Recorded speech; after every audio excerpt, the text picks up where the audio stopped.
Well, happy Thursday, October 10th, 2019. This is Angela Hooper-Menifield with your HR moment from Menifield Associates.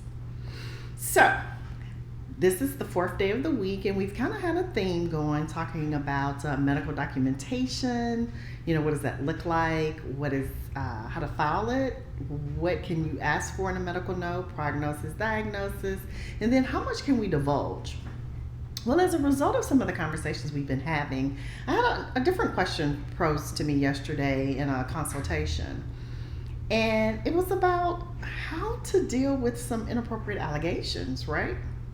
We know things happen in the workplace all the time, many of which are not appropriate or not in compliance with the rules, policies, and procedures that we've set in the organization.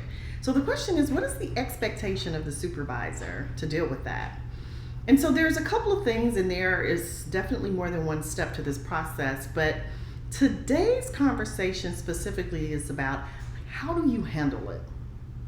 Well, actually, one of the first things that you should do is document it. So it kind of takes us back actually to some HR moments we've had in the past when we talk about documentation.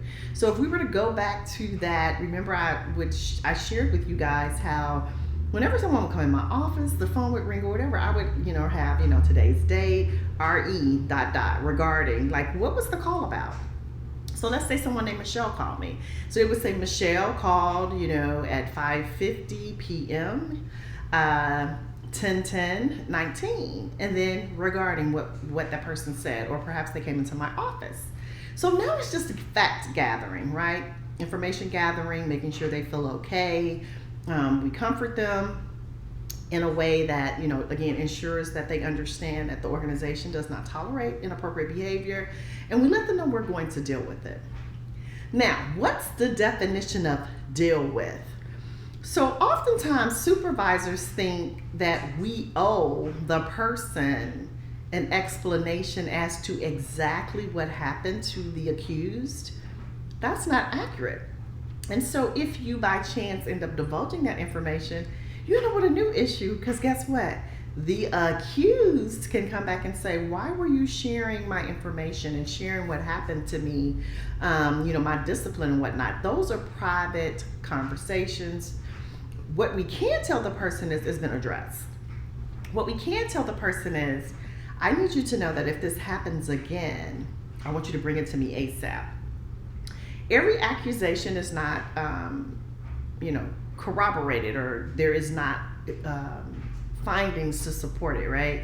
So what that means is I can even believe it's true, but if it's a he said, she said. So again, you take information, we talk about, the reasonable person standard, we talk about past behavior, are there other infractions, what are these things? But when a person makes an allegation about wrongdoing, you also need to find out, if you're in a corporation or in a company, what are their policies and procedures if you have an HR department. But maybe you're just a small business like me and you have, people doing some 1099 type work with you, for you, but yet the allegations have been made. Or maybe the allegation was made about a client or someone who provides service in your organization, right? Because when we think about inappropriate behavior, technically, as a business owner or supervisor, anything that happens in our purview, in our organization, under our area of expertise, maybe I'm hosting an event and something is said or done inappropriate, again, we're responsible for all of that.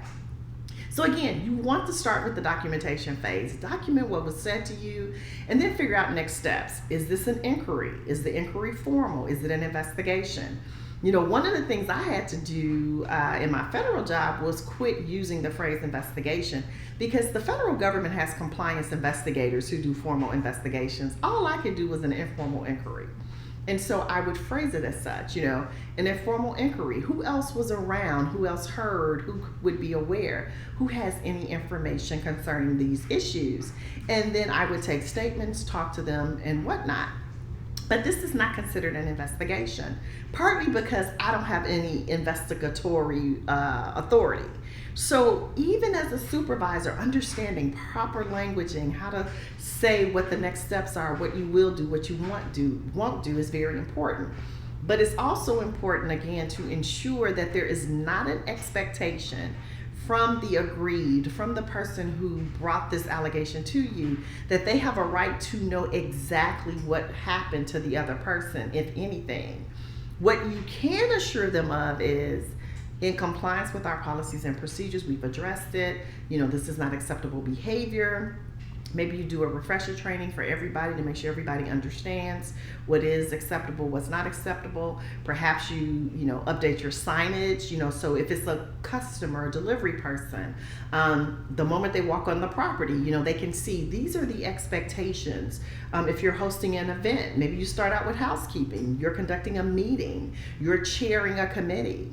You do housekeeping and just make sure everybody knows these are the expectations of all the parties in the room. This is the behavior we expect to, use as our guiding principles.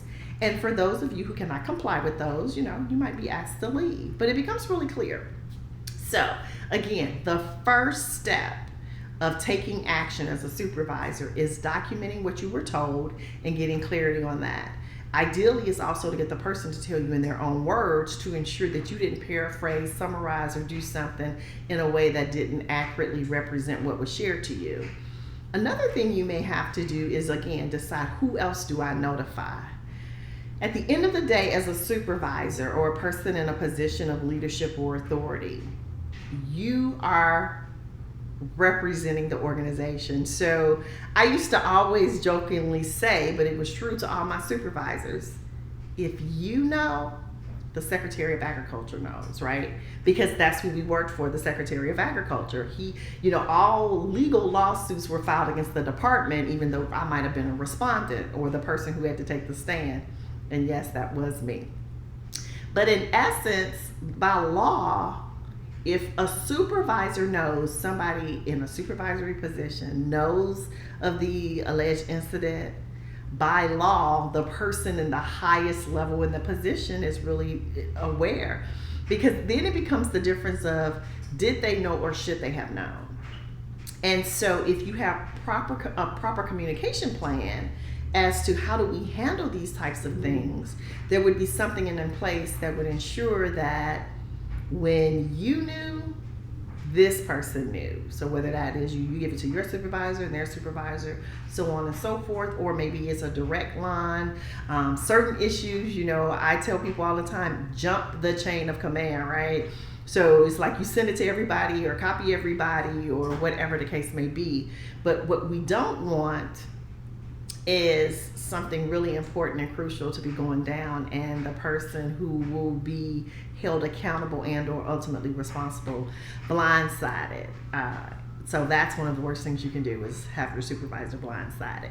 So that's the first step, and some of the other ancillary things that happen around allegations. But again, one of the first things you want to do is take documentation, write some notes, what you heard, what you observed, body language, tears if any, whatever that thing is. Because trust me, some of these cases, if they go to court, it may be 2 or 3 years later, you'll be wishing you had notes, right? Because that's what the investigator will ask you things, right? They'll say, so what was your reaction? Well, was she crying, or was he crying? Was he upset? Did he raise his voice? And if you didn't document all that from 3 years ago, how are you going to remember? And even if you think you are going to remember, if they have a good attorney, I would discredit you really quick, right? So I say all that to say, take good documentation today to help you with these kind of things now. But again, the second part of this is, while you address it, you make sure all rules are followed. And again, you should have policies and procedures on these types of things. And if you don't, great, let us help you. We have standard form onboarding documents and things like that to create the culture and environment that you want for your organization. But at the end of the day, you are not by law allowed to share. So I can't say, let's say, Peter is the accused. I can't say, well, just so you know, we wrote Peter up. I can't tell you what happened to Peter. All I can tell you is it's been addressed. So again, doesn't always feel good. It's not always comfortable. Some documents can be FOIA'd and people get access to information, but technically by law, the person who may or may not be disciplined also has an expectation of privacy as well. So Thank you so much for that question from yesterday. And I sent positive energy to the person who's dealing with an issue like this right now that they may have to be a witness to. But that's your HR update or your HR moment, Thursday, October 10th, 2019 with Menifield Associates. I am Angela Hooper-Menifield, your Chief Equipping Officer. Have an awesome rest of the day and week, and we'll see you tomorrow. Talk to you soon. Bye.